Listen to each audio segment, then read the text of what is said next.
ఇది నేపాల్ దేశంలోని వరాహి అమ్మవారి దేవాలయం.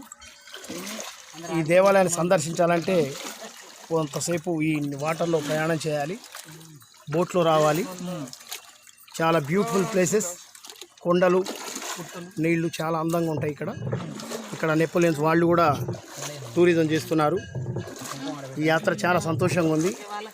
మాతో పాటు ఖమ్మం జిల్లా నుండి 7 సభ్యులం ఇక్కడికి వచ్చాం. వీళ్ళు కొత్తగూడెం నుంచి వచ్చారు, భద్రాచలం నుంచి వచ్చారు. వీళ్ళు ఆల్రెడీ నెపోలియన్స్.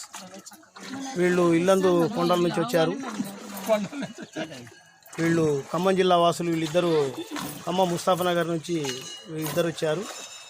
వీరితో పాటు మారగా నాగరాజ్ అని రాజు టీవీ నుంచి మాట్లాడుతాడు, ఈయన కూడా వచ్చాడు. అది నేనే.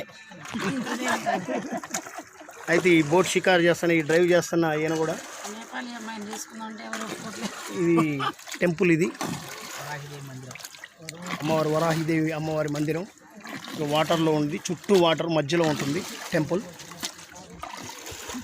చాలా అందంగా, ఎంత హాయిగా అనిపిస్తుందో ఈ వాతావరణం. ఈ టెంపుల్ అంటే చూస్తేనే బాగా అనిపిస్తుంది.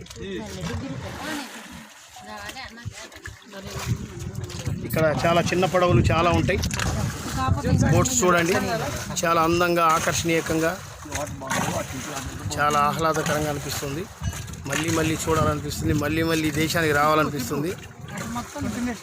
మా వాళ్ళు చూడండి, ముసలిళ్ళైనా ఎంత ఎంజాయ్ చేస్తున్నారు వాళ్ళు వచ్చి.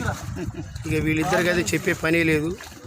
ఇక ఈ అమ్మాయి అయితే నేపాల్లోనే ఉందాం అనుకుంటుంది, పక్కన అమ్మాయితో ఫ్రెండ్షిప్ చేసుకుంది అప్పుడే.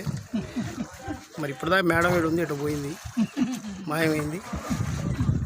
మేడం గారు కూడా వీడియో తీసి చాలా బాగుంది. Okay, thank you.